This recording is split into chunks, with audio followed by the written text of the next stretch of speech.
ಕೊಪ್ಪಳ ನಗರದ ಅಶೋಕ ವೃತ್ತದಿಂದ ಜಿಲ್ಲಾಧಿಕಾರಿಗಳ ಕಚೇರಿವರೆಗೆ ಸರ್ಕಾರದ ವಿರುದ್ಧ ವಿವಿಧ ಘೋಷಣೆಗಳನ್ನು ಕೂಗುತ್ತಾ ಪ್ರತಿಭಟನಾ ಮೆರವಣಿಗೆ ನಡೆಸಿದ ಕರ್ನಾಟಕ ರಾಜ್ಯ ಕಟ್ಟಡ ಮತ್ತು ಅಸಂಘಟಿತ ಕಾರ್ಮಿಕ ಸಂಘಗಳ ಒಕ್ಕೂಟ ಬೆಂಗಳೂರು ಹಾಗೂ ಕಲ್ಯಾಣ ಕರ್ನಾಟಕ ಜಿಲ್ಲೆಗಳ ನೋಂದಾಯಿತ ಕಾರ್ಮಿಕ ಸಂಘಗಳ ಒಕ್ಕೂಟ ಕೊಪ್ಪಳ ಜಿಲ್ಲೆ ಇವರಿಂದ ಕಟ್ಟಡ ಕಾರ್ಮಿಕರ ವಿವಿಧ ಬೇಡಿಕೆಗಳನ್ನು ಈಡೇರಿಸುವಂತೆ ಒತ್ತಾಯಿಸಿ ಬೃಹತ್ ಪ್ರತಿಭಟನೆ ನಡೆಸಲಾಯಿತು. ಈ ಸಂದರ್ಭದಲ್ಲಿ ಕರ್ನಾಟಕ ರಾಜ್ಯ ಶ್ರಮಜೀವಿ ಕಟ್ಟಡ ಮತ್ತು ಇತರೆ ಕಾರ್ಮಿಕರ ಸೇವಾ ಸಂಘದ ಸಂಸ್ಥಾಪಕರಾದ ರಾಜ್ಯಾಧ್ಯಕ್ಷ ಶಿವಕುಮಾರ್ ಗೌಡ ಮಾತನಾಡಿದ್ದು, ರಾಜ್ಯ ಸರ್ಕಾರ ಕಾರ್ಮಿಕ ವಿರೋಧಿ ನೀತಿಗಳನ್ನು ಅನುಸರಿಸುತ್ತಿದೆ. ಕಾರ್ಮಿಕ ಕಲ್ಯಾಣ ಮಂಡಳಿಯಲ್ಲಿ ಹೊಸದಾಗಿ ಜಾರಿ ತಂದ ಐಡಿ ಅಪ್ಲಿಕೇಶನ್ ಪದ್ಧತಿಯನ್ನು ರದ್ದುಗೊಳಿಸಬೇಕು. 2024ರಿಂದ ಮಂಜೂರಾದ ವಿವಿಧ ರೀತಿಯ ಸೌಲಭ್ಯಗಳಿಗೆ ಸಲ್ಲಿಸಿದ ಅರ್ಜಿಗಳಿಗೆ ಇಲ್ಲಿಯವರೆಗೂ ಹಣ ಜಮಾ ಆಗದೇ ಇರುವುದು ಖಂಡನೀಯ. ಕಾರ್ಮಿಕರ ಕಾರ್ಡ್ ನವೀಕರಣ 3 ವರ್ಷಕ್ಕೆ ಮಾಡಲು ಆದೇಶ ನೀಡುವಂತೆ ಸೇರಿದಂತೆ ವಿವಿಧ ಬೇಡಿಕೆಗಳಿಗಾಗಿ ಆಗ್ರಹಿಸಿ ಜಿಲ್ಲಾಧಿಕಾರಿಗೆ ಮನವಿ ಸಲ್ಲಿಸಿದರು. ಈ ಸಂದರ್ಭದಲ್ಲಿ ಮುಖಂಡರಾದ ರಮೇಶ ಚಿತ್ರದುರ್ಗ, ಅಶ್ವಥ ಮರಿಗೌಡ್ರು ಬೆಂಗಳೂರು, ಕುಮಾರ ವೈ ಚಿತ್ರದುರ್ಗ, ಚಂದ್ರಣ್ಣ ಚಿತ್ರದುರ್ಗ, ತಿಮ್ಮಪ್ಪ ಸ್ವಾಮಿ ರಾಯಚೂರ, ರಮೇಶ್ ಗೋರ್ಪಡೆ ಕೊಪ್ಪಳ, ಶರಣಪ್ಪ ರೊಟ್ಟಿ ಕುಷ್ಟಗಿ, ರುದ್ರಪ್ಪ ಹಣವಾಳ, ಪಾಂಡು ನಾಯಕ ಸೇರಿದಂತೆ ಸಂಘದ ಸದಸ್ಯರು ಭಾಗಿಯಾಗಿದ್ರು. ವರದಿ ಶರಣಪ್ಪ ಗಂಗಾವತಿ. ಕಾರ್ಮಿಕರಿಗೆ ಇವತ್ತಿನ ಹೋರಾಟಕ್ಕೆ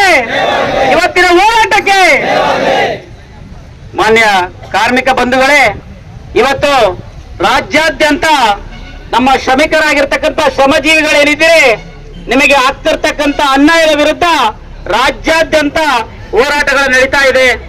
ಕಾರಣ ನಿಮ್ಮೆಲ್ಲರಿಗೆ ಗೊತ್ತಿದ್ದಂಗೆ ನಮ್ಮ ಕಾರ್ಮಿಕ ಇಲಾಖೆ ಅಂದ್ರೆ ಮಂಡಳಿಯಿಂದ ಬರಬೇಕಾಗಿರ್ತಕ್ಕಂಥ ಮೂಲಭೂತ ಸೌಕರ್ಯಗಳೇನಿದಾವ ಅವನ್ನು ರದ್ದು ಮಾಡಿರ್ತಕ್ಕಂಥ ವಿಷಯಕ್ಕೆ ಸಂಬಂಧಪಟ್ಟಂಗೆ ಅದನ್ನು ರದ್ದು ಮಾಡಿ ಇನ್ನು ಒಂದು ಕಳ್ಳದಾರಿಯಲ್ಲಿ ಹೋಗ್ತಕ್ಕಂಥ ಟೆಂಡರ್ ರೂಪದಲ್ಲಿ ಸುಮಾರು ಸಾವಿರಾರು ಕೋಟಿ ರೂಪಾಯಿಗಳನ್ನ ವಂಚನೆ ಮಾಡತಕ್ಕಂಥ ಕೆಲಸ ಮಾನ್ಯ ಕಾರ್ಮಿಕ ಸಚಿವರು ಸಂತೋಷ್ ಲಾಡ್ ಅವರು ಮಾಡ್ತಾ ಇದ್ದಾರೆ. ಅದನ್ನು ನಾವು ತಡೆದೇ ಇದ್ದಲ್ಲಿ ನಮಗೆ ಸಿಗುವಂತ ಮೂಲಭೂತ ಸೌಕರ್ಯಗಳಾಗಿರ್ತಕ್ಕಂಥ ಎಲ್ಲಾ ಒಂದು ಸೌಕರ್ಯಗಳನ್ನು ನಾವು ಅದರಿಂದ ದೂರ ಇದಾಗ್ತೀವಿ ಅಂತ ಹೇಳ್ತೀವಿ. ಯಾಕಂತಂದ್ರೆ ಇವತ್ತು ಆ ಮೂಲಭೂತ ಸೌಕರ್ಯಗಳು ಸಿಗ್ತಾ ಇರೋದ್ರಿಂದ ನಮ್ಮ ಮಕ್ಕಳು ವಿದ್ಯಾಭ್ಯಾಸ ಮಾಡ್ತಾ ಇದಾರ, ನಮ್ಮ ಮಕ್ಕಳು ಮದುವೆ ಮಾಡಕ್ಕೆ ಅನುಕೂಲ ಆಗ್ತಾ ಇದೆ, ನಮ್ಮ ಮಕ್ಕಳಾದಾಗ ಅವರಿಗೆ ದುಡ್ಡು ಬರುತ್ತನ್ನೋ ಒಂದು ಇದಾಗಿದೆ. ಹೌದಾ? ಸೊ ಇಲ್ಲಿ 60 ವರ್ಷ ಕೆಲಸ ಮಾಡಿರ್ತಕ್ಕಂಥ ಕಾರ್ಮಿಕರಿಗೆ ಪೆನ್ಷನ್ 3,000 ರೂಪಾಯಿಗಳು ಬರ್ತಾ ಇದೆ ಅಂತಂದ್ರೆ ಅದೊಂದು ಧೈರ್ಯ ಅವರಿಗೆ. ನನಗೆ 60 ವರ್ಷ ಆಯ್ತಪ್ಪ ಅಂತಂದ್ರೆ ಆ ಒಂದು 3,000 ರೂಪಾಯಿದಲ್ಲಿ ಬದುಕಬಹುದು ಅನ್ನೋ ಒಂದು ಧೈರ್ಯದಿಂದ ಇವತ್ತು ಕಾರ್ಮಿಕರು ಕೆಲಸ ಮಾಡ್ತಕ್ಕಂಥ ಪರಿಸ್ಥಿತಿಗಳಾಗ್ತಾ ಇದೆ. ಆದ್ರೆ ಇವತ್ತು ಏನಾಗ್ತಾ ಇದೆ, ಇವೆಲ್ಲವನ್ನು ಬದಿಗೊತ್ತಿ ತಮಗೆ ಲಾಭ ಎಲ್ಲಿ ಬರುತ್ತೆ ಅಂತಕ್ಕಂಥ ಟೆಂಡರ್ಗಳ ರೂಪದಲ್ಲಿ ಕಾರ್ಯನಿರ್ವಹಿಸ್ತಕ್ಕಂಥ ಕೆಲಸ ಮಾನ್ಯ ಸಚಿವರು ಸಂತೋಷ್ ಲಾಡ್ ಅವರು ಬಿಲ್ಡಪ್ ರಾಜ ಅಂತ ಕರಿತೀವಿ ಅವರಿಗೆ.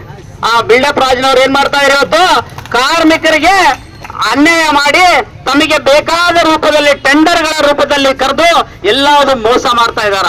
ಇವತ್ತು ನೋಡ್ರಿ, ಸಾವಿರಾರು ಕೋಟಿ ರೂಪಾಯಿಗಳು ಮೋಸ ಮಾಡ್ತಾ ಇದಾರ. ನಿಮಗೆ ಮೊದಲನೇದಾಗಿ ಹೇಳ್ತಾ ಇದ್ದೀನಿ ನಾನು, ನಿಮಗೆ ಎಲ್ಲ ಗೊತ್ತಿದ್ದಂಗೆ ನಾವು ಸರ್ಕಾರಿ ಆಸ್ಪತ್ರೆ ಪಕ್ಕದಲ್ಲೇ ಇದೆ. 5 ರೂಪಾಯಿ ಕೊಟ್ರೆ ನಿಮಗೆ BP ಶುಗರ್ ಸುಮಾರು ಚೆಕಪ್ಗಳು ಆಗ್ತಾ ಇದಾವ, ಉಚಿತವಾಗಿ ಆಗ್ತದಲ್ಲಿ ಅಂತದ್ದು ಸುಮಾರು ದಿನಗಳಿಂದ ಇದೆ. ಆದ್ರೆ ಇವರು ಹೆಲ್ತ್ ಕ್ಯಾಂಪ್ ಅಂತ ಮಾಡಿ ಸುಮಾರು ಒಂದು ಕಾರ್ಮಿಕರಿಗೆ 3,500 ರೂಪಾಯಿ ವೆಚ್ಚದಲ್ಲಿ ಆ ಒಂದು ಹಣ ದುರ್ಬಳಕೆ ಮಾಡ್ತಾ ಇದಾರ. ಆ ಒಂದು ರಿಪೋರ್ಟ್ಗಳೇ ಬಂದಿಲ್ಲ. ಎಷ್ಟೋ ಜನಕ್ಕೆ ಚೆಕಪ್ ಆಗಿದೆ, ಬ್ಲಡ್ ಹೋಗಿದೆ ಹೊರಗಡೆ, ಆದ್ರೆ ಅದು ಇನ್ನೂವರೆಗೂ ರಿಪೋರ್ಟ್ಸ್ ಗಳೇ ಬಂದಿಲ್ಲ. ಅಂತ ಟೆಂಡರ್ಗಳು ಕೈತಕ್ಕಂತ ಕೆಲಸ ಮಾಡ್ತಾ ಇದಾರ. 100 ರೂಪಾಯಿ ಆಗೋ ಕೆಲಸನ 3,500 ರೂಪಾಯಿಗಳಲ್ಲಿ ಕೆಲಸ ಮಾಡ್ತಕ್ಕಂಥ ಕೆಲಸ ನಮ್ಮ ಕಾರ್ಮಿಕರ ಸಚಿವರು ಮಾಡ್ತಾ ಇದಾರ. ಕಾರ್ಮಿಕರೇ, ನೀವೆಲ್ಲ ಒಂದಾಗ್ಲೇಬೇಕು, ನೀವು ಹೋರಾಟಕ್ಕೆ ಮುಂದಾಗ್ಲೇಬೇಕು. ಆಗದೇ ಇದ್ದ ಪಕ್ಷದಲ್ಲಿ ನಾವು ಕಾರ್ಮಿಕರಾಗಿ ಉಳಿತೀವಿ, ಅವರು ಶ್ರೀಮಂತರಾಗಿ ಉಳಿದು ಬಿಡ್ತಾರ. ನಾವು ಇವತ್ತು ನಮ್ಮ ಹಕ್ಕು ಹೋರಾಟ ಮಾಡೋದು ನಮ್ಮ ಹಕ್ಕು. ನಾವು ಹೋರಾಟ ಮಾಡಿದ್ರೆ ತಪ್ಪೇನಿಲ್ಲ. ನಮ್ಮ ಹಕ್ಕನ್ನು ನಾವು ಕೇಳ್ತಾ ಇದೀವಿ. ಅವ್ರ ಮನೆ ಏನು ಆಸ್ತಿ ಕೇಳ್ತಾ ಇಲ್ಲ ನಾವು. ಹೌದಾ? ಅವ್ರ ಮನೆ ಆಸ್ತಿ ಏನಾದ್ರು ಕೇಳಿದ್ವೇನ್ರಿ? ನಮ್ಮ ಆಸ್ತಿನ ಅವ್ರು ಕಳ್ತ. ನೋಡ್ರಿ, ಒಂದ್ ವಿಷಯ ಹೇಳ್ತೀನಿ ನಿಮಗೆ, ನಿಮ್ ಮನೆಗ್ ಕಳ್ಳ ಬಂದ್ರೆ ಏನ್ ಮಾಡ್ತೀರಿ ನೀವೆಲ್ಲ? ಒದ್ದೋಡಿಸ್ತಾರ ಇಲ್ಲ? ನಿಮ್ ಮನೆಗ್ ಕಳ್ಳ ಬಂದು ಒದ್ದೋಡಿಸ್ತೀರಿ ಅಂತಂದಾಗ ನಿಮ್ಮ ಕಾರ್ಮಿಕ ಮಂಡಳಿಯಲ್ಲಿ ಇರ್ತಕ್ಕಂಥ ದುಡ್ಡು ನಿಮ್ದೇನು. ನಿಮ್ ಮನೆಗ್ ಕಳ್ತಾರಕ್ ಬಂದಾರಂದ್ರೆ ಏನ್ ಮಾಡ್ಬೇಕು ನೀವೆಲ್ಲ? ಒತ್ತುವರಿಸಬೇಕು. ಆ ಒಂದು ಪರಿಸ್ಥಿತಿ ಇವತ್ತು ನಮಗೆ ಬಂದಿದೆ. ನಾವೆಲ್ಲರೂ ಕೂಡಿ ಒಕ್ಕಟ್ಟಾಗಿ ಈ ಒಂದು ಸಂತೋಷ್ ಲಾಡ್ ಅವರಿಗೆ ಬುದ್ಧಿ ಬರೋವರೆಗೂ ಮಾಡಬೇಕು. ರಾಜ್ಯಾದ್ಯಂತ ಎಲ್ಲ ಹೋರಾಟ ಮಾಡ್ತಿದ್ರು, ಒಂದು ಕೂಡ ಸ್ಟೇಟ್ಮೆಂಟ್ ಕೊಡ್ತಿಲ್ಲ ಅವರು, ಒಂದು ಕೂಡ ಸ್ಟೇಟ್ಮೆಂಟ್ ಪತ್ರಿಕೆಯಲ್ಲಿ ಕೊಡ್ತಿಲ್ಲ, ಟಿವಿ ಮುಂದೆ ಕೊಡ್ತಾ ಇಲ್ಲ. ಬರೀ ಮೋದಿ ಮೋದಿ ಮೋದಿ ಅಂತ ಓಡಾಡ್ತಾ ಇದೀನ. ಅಥವಾ ಮೋದಿ ಹುಚ್ಚಿಡ್ದಂಗೆ ಐತೆ, ಮೋದಿನೇ ಒಂದ್ಸಲ ಹೊಡಿಯೋಕೆ ಹಾಕಿದಂಗೆ ಐತೆ. ನಿಜವಾಗ್ಲು 24 ಗಂಟೆ ಮೋದಿ ಮೋದಿ ಅನ್ಕೊಳ್ಳೋದು ಬಿಟ್ರೆ ಕಾರ್ಮಿಕರ ಬಗ್ಗೆ ಒಂದ್ ಸಲ ಮಾತಾಡ್ತಾರೇನ್ರಿ ಇವರು? ಇವರೆಲ್ಲ ಬರೀ ಭ್ರಷ್ಟಾಚಾರ ಮಾಡ್ತಾ ಇದಾರ. ಸುಮಾರು ಕೋಟಿಗಟ್ಟಲೆ ಲೂಟಿ ಮಾಡಿ ಟೆಂಡರ್ಗಳು ತಂದು ಹಾಳು ಮಾಡ್ತಾ ಇದಾರ. ಕಾರ್ಮಿಕರೇ ಇವತ್ತೊಂದೇ ದಿವಸಕ್ಕೆ ಹೋರಾಟ ಯಶಸ್ವಿ ಆಗಲ್ಲ.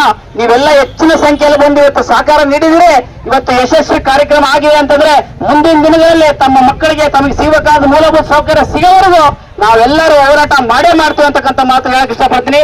ಎಲ್ಲರಿಗೂ ಧನ್ಯವಾದಗಳು. ಮಾರ್ಮಿಕವಾಗಿ ಮಾತಾಡಿದಂತ ಶ್ರೀ ಶಿವಕುಮಾರ್ ಗೌಡ ಅವರಿಗೆ ಧನ್ಯವಾದ.